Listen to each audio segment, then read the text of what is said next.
What's up, YouTube? Mac Kids, Maniacs. Shout out to the homie, Baby Smack. I got another story for y'all today. So welcome to another episode of kevmacvideos True Stories. Than your average, pop a twist cabbage on instinct. Niggas don't think shit, think haters. My Detroit players, Tim's for my hooligans in Brooklyn. That's dead right, get the head right, Biggie there every night. Papa been smooth since days of under rules. Never lose, never choose to. Bruise, cruise, who? Do something to us. Talk goes through us. Girls walk to us, wanna do us, screw us, who us? Yeah, Papa. I never stopped banging. I started banging hard, then I got so hard till it was a shame. Welcome to another episode of kevmacvideos True Stories.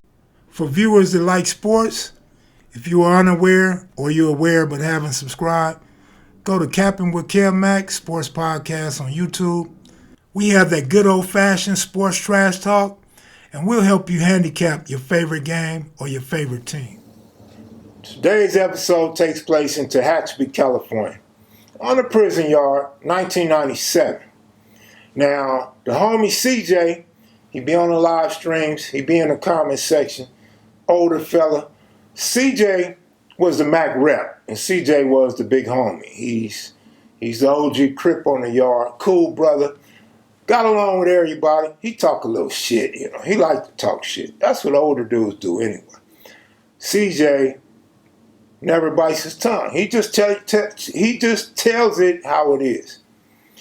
And so we on the yard, the homie Little Nutty Boy. Now, Little Nutty Boy in the last segment is the nephew to Ed that went to the party with me over there on 73rd and Western. Little Nutty Boy from 60s gets up there in the pen. He got like 5 years or something for robbery. It's the homie. Like his uncle, Nutty Boy done got swole. He got some big old arms, he got chest, and he like to squabble. He is a confident fighter, he loves to fight, and likes to laugh, so everything's funny to him, basically. If you know, he's just a tough guy, tough young guy, right? So, we on the yard kicking it, and CJ runs the ice machine. It gets hot as hell in Tehachapi during the summer. So these are the summer months, 1997. And we got one ice machine, and the ice machine stays closed. But it's so hot, they open up the ice machines during a certain time, twice a day, where you could come get ice. Put it in your cup, your Kool-Aid, your water, whatever. So you don't dehydrate, fall out on the yard, and collapse. And usually the line is long, and people stay in that line real long until all the ice is gone. But this particular day, the line done went quick, and there's still ice in the machine.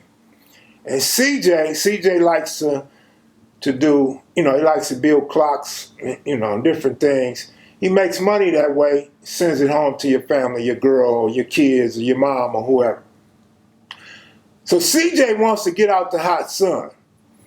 And CJ don't want to wait by the ice machine just to be waiting on somebody, because nobody's in line.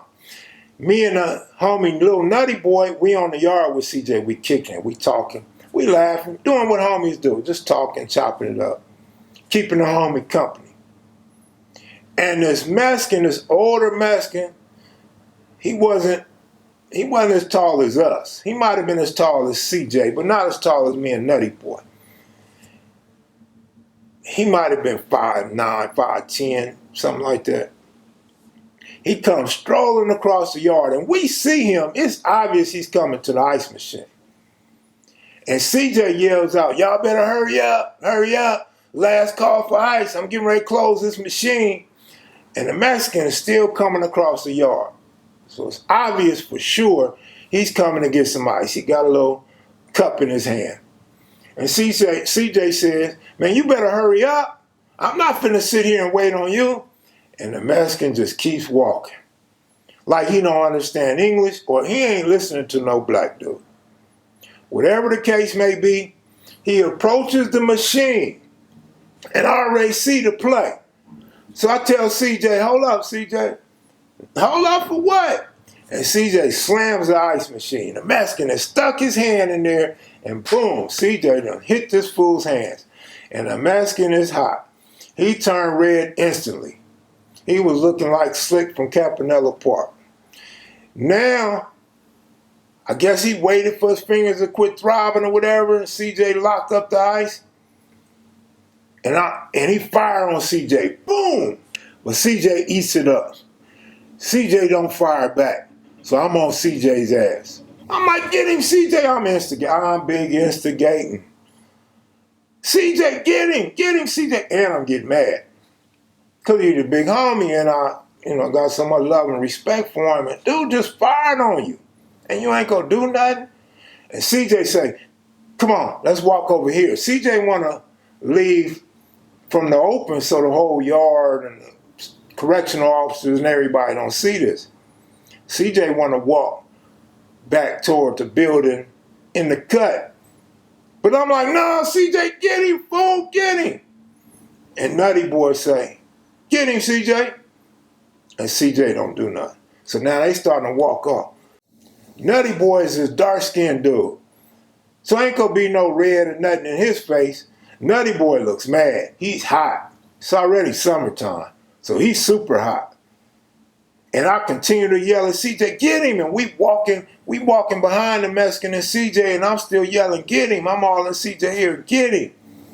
As they turn to walk away, the Mexican tries to dope fiend CJ. And little Nutty Boy steps in. Little Nutty Boy swings on him, throws a cool combo. Boom, beep, beep. Left, right, left. He's getting down with the Mexican, and he drops him. So I'm just sitting there like, damn, like, thought this was CJ's fight. But it's the homies' fight. Nutty Boy's getting down. Mexican's trying to get up, and I'm standing there. Boom! Boom! The gun tower gets off.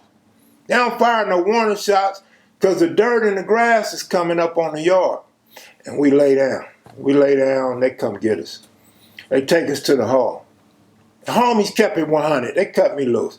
So after a few hours of sitting in the cage, they let me loose. But now it's nighttime.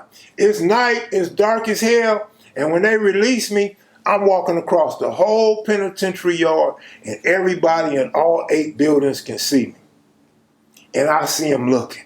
And I think it was dawn. I think it was like building 4, and building 3, and building 1, 1, 3, and 4. You just see all these Mexicans, man, all on the window, and they yelling. You hear their voices, man. They yelling. The Raza's upset. They don't know what I did because I didn't do nothing. Hey, I'm innocent, but the whole yard's looking at me. Then you hear a little roar, a little cheering, like it's a soccer match. You hear some brothers cheering or whatever, and the Mexicans roaring up. So you know it's going to go down. I get back to the building. All the brothers greet me. All right, hey, the brothers, like, you all right? Yeah, you're all right. And then the Mexicans are saying that's their big homie. That's their shot caller. I guess he had the keys to the yard. According to the homies, he wasn't Mexican Mafia, so he's some high-ranking Serrano, or he got the most rank on the yard. So he's running the yard. A couple little dudes we knew, a couple little Mexicans we knew said, yeah, that was our guy. He called the shots on the yard. So it is what it is. But come to find out, man, CJ done slammed a high-ranking Mexican dude from the South, hands in the ice machine, and kicked it off, man. He straight kicked it off because the Mexicans was hot, and they got to respond for dude. But that's going to do it for today. I hope you like this story and the cliffhanger. Maybe we continue the story, maybe we don't. Maybe we tell the rest for another day. But if you're new to the channel, please subscribe. If you're a regular or you like the video, please bang that like button. I appreciate you guys for giving me your time and watching the channel. I'm out of here. Salute. Shout out to the homie Big CJ.